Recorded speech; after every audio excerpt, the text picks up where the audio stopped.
The I-Team is on your side with live interactive coverage beginning soon.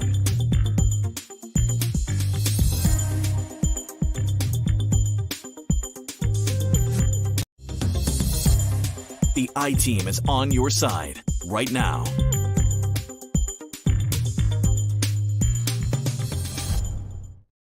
All right, it is Consumer Protection Week, and the I-Team all this week has been focusing on stories to help protect you, our viewers, protect your money, protect your identity, and make sure that you have the tools in your toolbox to be good, informed consumers. And we're in our digital studio up here in the newsroom, and I'm really excited to be joined by Jane Margison with AARP Maine. She's been pivotal in helping us tell these stories this week. And Jane, thanks for joining us. Oh, anytime. I'm happy to do it. Thank you for having me on down. And, you know, we spoke last week for a lot of the stories that have been airing at 6 o'clock this week. And you and I talked a lot about scams because right now, with technology that we have, the internet age, social media, everything, scammers have been able to start taking advantage of that. And you guys at AARP Maine have your scam tracker. Tell me what you're seeing for some of the top issues that people are reporting. Oh, well, those scammers, you know, they never take a break. So we're seeing a lot of scams that we see typically around this time of year anyway. We just got past Valentine's Day, so that's when the romance scam really hit a big boost. But, you know, the romance scam is a huge problem all year round. Why? Because it works. Scammers are really good about pretending to be somebody else on those social dating sites, and they can create profiles that just seem like the perfect match for someone. And you really we cannot say enough to be very, very cautious if you are online dating or just looking for friends online. You know, it's just a good place to watch out for. And then, of course, social security scams are really on the rise right now because of the cost of living adjustment increase this year. It's one of the biggest boosts in about 40 years. So scammers know this, and they are calling people out of the blue and saying you either have to pay in order to get your COLA increase, or you have to verify a certain amount of information in order to get it.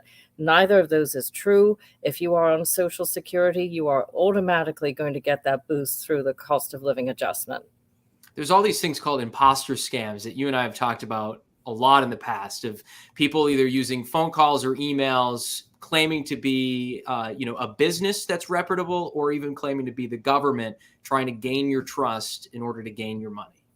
That's exactly right. And they're either trying to gain your trust or they're trying to scare you into providing personal data or information. Even the one I just mentioned, the Social Security scam, it's all designed to make you worry that you're actually not going to get your benefit. And scammers love to pretend that they're from the Veterans Administration for the same reason. They pretend that you are going to lose benefits unless you do something like verify information, provide your Social Security number, any of those pieces of the puzzle that they can get from you that ultimately enables them to steal your identity. I want to bring up something for our viewers right here. We had embedded in one of our stories this week. This is from the FTC that shows, specific to Maine, how many reports of fraud that they had over the past year and how much money was lost. And I thought this number here, the $21.7 million in loss last year, is just a staggering amount. And when you go back and look at years past, I mean, that is just a huge increase from pre-pandemic to post-pandemic. And the reason, there's a number of reasons, but one of the biggest reasons is that the pandemic offered this kind of perfect storm opportunity for scammers. And a lot of times what happens is, let's say that there's been a data breach of a large organization. Scammers won't necessarily use the data that they've gained from that hacking immediately. They usually, what they call, warehouse it for even a number of years until there's a good opportunity for them to use those millions of names and Social Security numbers and other data for their ill-gotten gains. And the pandemic was that opportunity because people were increasingly out of work, applying for government benefits, getting stimulus checks. There was a lot of back and forth with benefits, and the scammers had a grand time, unfortunately, pretending to be other people and actually stealing that money right out of, people's pockets who really needed it. And that's why you're seeing it was about a 6 times in 2022 the numbers that we saw in 2019. Yeah, because we can even go back here to 2018 and 2.6 million in loss. And this year we're at 21 point, or last year I should say, 2022, 21.7 million, almost 2022 is the year, but it's $22 million. It's just a staggering amount. And we were talking about imposter scams for those just joining us. I mean, that is the #1 report in our state, with more than 2,200 reports last year. That's exactly right. And the thing is, how do you tell when somebody is an imposter and when it is real? So there are a couple of red flags in all of these things to watch out for. One is in the case of, the government, Social Security, the IRS, any of those entities, they are simply not going to call you out of the blue and ask you to verify information or provide details about your accounts with them or anything like that. If they have a question for you or there's some kind of an issue about back taxes or any of those things, they are going to send you a letter. And what we always say to people, Dan, is please just stop and verify.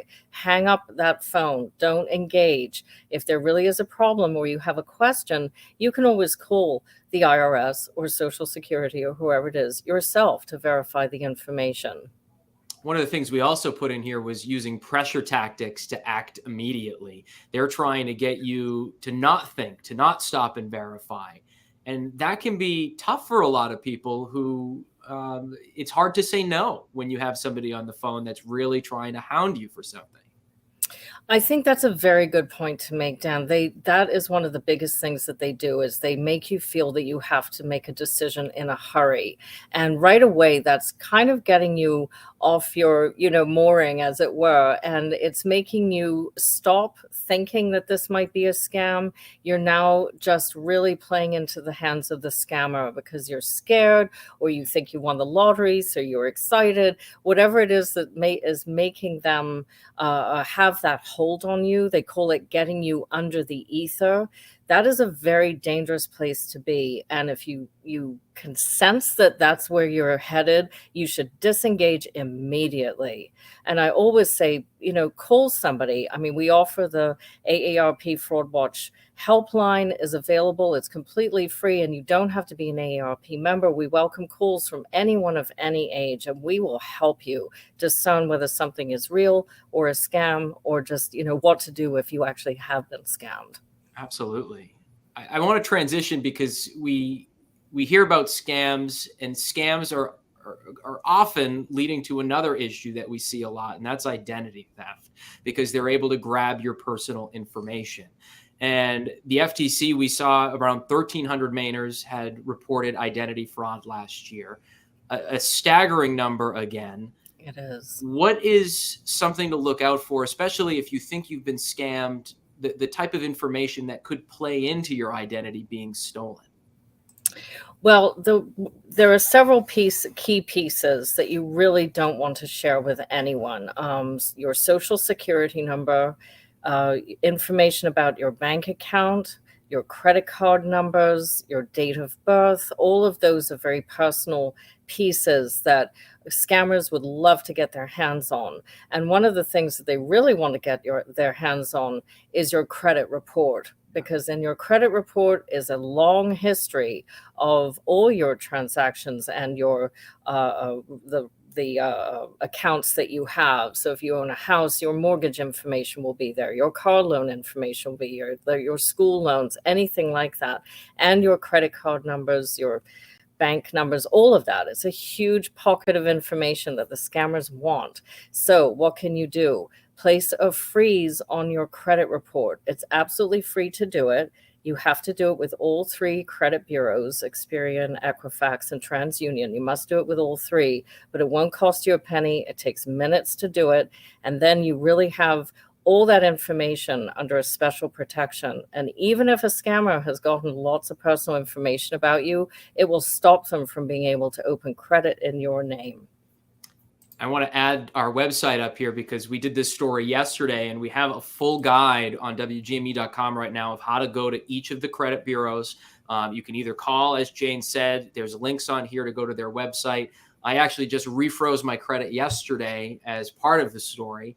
And it's the best way. And you even mentioned, Jane, that it's even good to do it for parents who have kids, because children, despite them maybe not having a credit card or yet, they are still vulnerable to identity theft.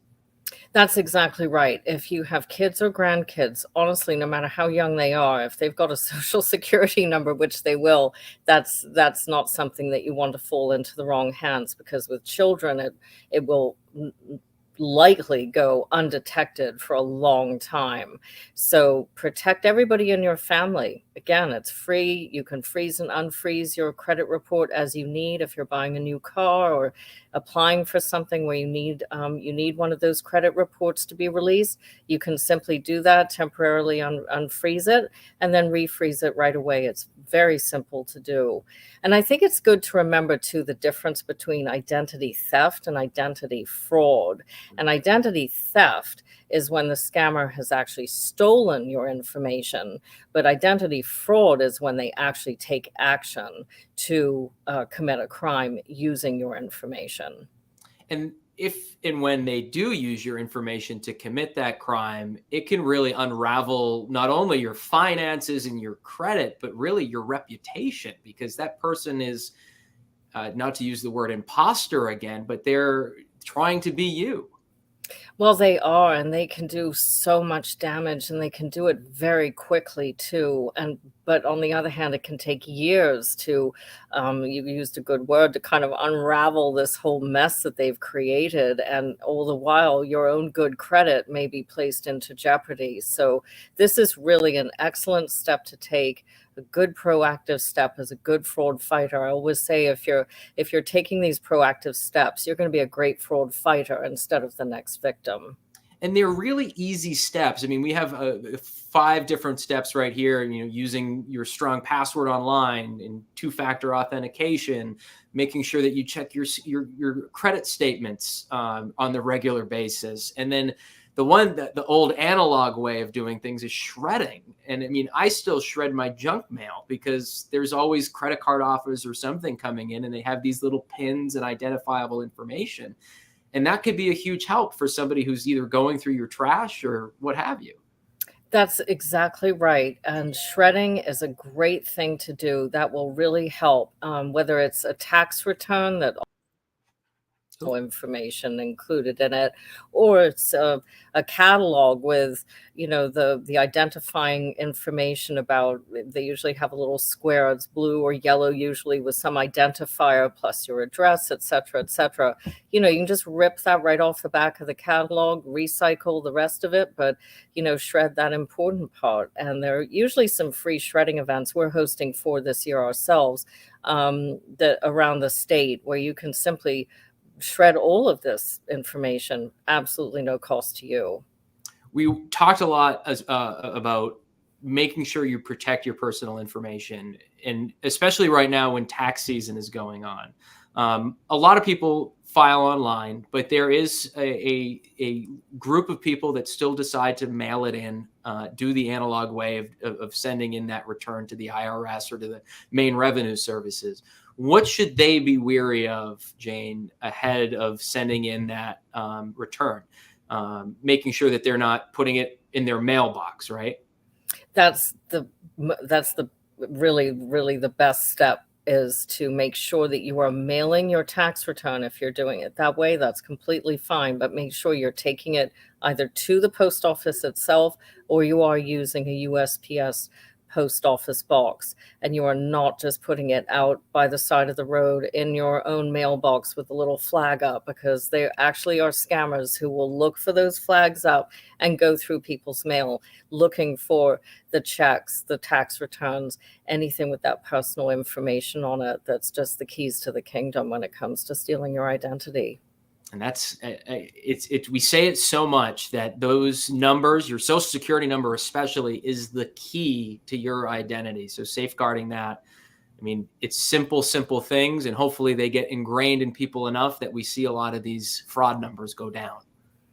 And that's right. And the thing is, we're all in this together. This is so great that we're talking about this. You've been doing such a wonderful job all week long for Consumer Protection Week, and we really are grateful for that, because I think everything that we can do together to raise awareness and let people know that there are simple steps to take, but they're important steps.